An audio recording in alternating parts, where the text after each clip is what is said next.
Hello friends, எல்லோரும் எப்படி இருக்கீங்க? Welcome back to our channel. இன்றைக்கி நம்ம ஒரு குக்கிங் வீடியோ தான் பார்க்க போகிறோம். உருளைக்கிழங்கு வேர்க்கடலை வச்சு ஒரு சூப்பரான சைட் டிஷ் எப்படி பண்ணலான்றது தான் பார்க்க போகிறோம். வானல் சூடானோடனே அதில் 2 ஸ்பூன் எண்ணெய் ஊற்றிக்கிட்டு எண்ணெய் காஞ்சதுக்கு அப்புறமா கடுகுளுத்தம்பருப்பு போட்டு தாளிச்சிக்கணும்.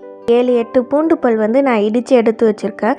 பூண்டு நம்ம அப்படியே பச்சையாக சேர்க்குறதோட கொஞ்சம் லைட்டாக தட்டிட்டு சேர்த்தா அந்த ஃப்ளேவர் இன்னவே சூப்பராக இருக்கும் இந்த பொரியலுக்கு. ஸோ பூண்டு பல் இடித்து எடுத்துருக்கேன்.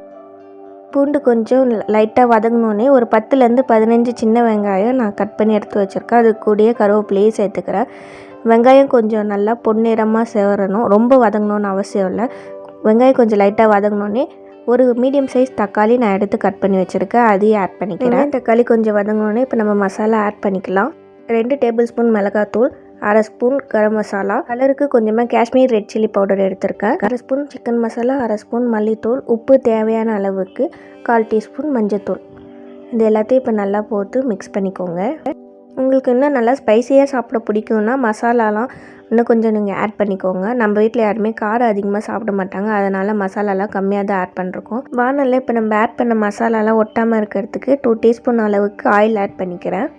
கொஞ்சம் நல்லா இப்போ வதக்கிக்கோங்க. இந்த மசாலாவோட பச்சை வாடை போனதுக்கப்புறமா லைட்டாக தண்ணி அது மேலே தெளித்து விட்டுக்கணும். அதிகமாக சேர்த்துக்கூடாது, சும்மா லைட்டாக தண்ணி தெளித்தா போதும். ஸோ அந்த மசாலோட ஃப்ளேவர் சூப்பராக இருக்கும். இது நல்லா வதங்கினோன்னே இப்போ நம்ம உருளைக்கிழங்கும் வேர்க்கடலையே சேர்த்துக்கலாம். இதுக்கு நான் 1 கப் அளவுக்கு பச்சை மல்லாட்டை உரித்து எடுத்து வச்சுருக்கேன். அதை மல்லாட்டையை நல்லா வாஷ் பண்ணிவிட்டு எடுத்துக்கோங்க. ஸோ அதில் மண் இருக்கும். கூடியே இப்போ நான் 2 உருளைக்கிழங்கு பொடி பொடியாக கட் பண்ணி வச்சுருக்கேன், அதையும் ஆட் பண்ணிக்கிறேன். அந்த உருளைக்கிழங்குலேயும் வேர்க்கடலையிலையும் மசாலா நல்லா ஆட் ஆகணும். ஸோ நல்லா மிக்ஸ் பண்ணி எடுத்துக்கோங்க.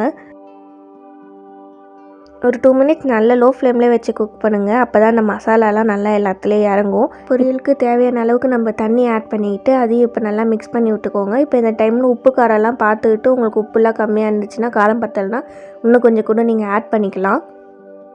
ஒரு 15 மினிட்ஸ்க்கு மீடியம் ஃப்ளேம்லேயே வச்சு கொஞ்சம் நல்லா கொதிக்க விடுங்க.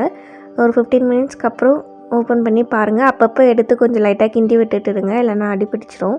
கொஞ்சம் நல்லா தண்ணி ட்ரை ஆகிற அளவுக்கு கொதிக்க விட்டுக்கோங்க. கொஞ்சம் தண்ணி நல்லா சுண்டிடுச்சுன்னா நீங்கள் அதுக்கப்புறம் அடுப்பை சிம்மில் வச்சுக்கோங்க.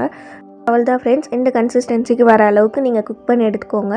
இந்த வீடியோ உங்களுக்கு பிடிச்சிருந்ததுன்னா நீங்களும் வீட்டில் ட்ரை பண்ணி பார்த்துட்டு மறக்காமல் நம்ம சேனலுக்கு லைக், ஷேர் அண்ட் சப்ஸ்கிரைப் பண்ணிவிடுங்க.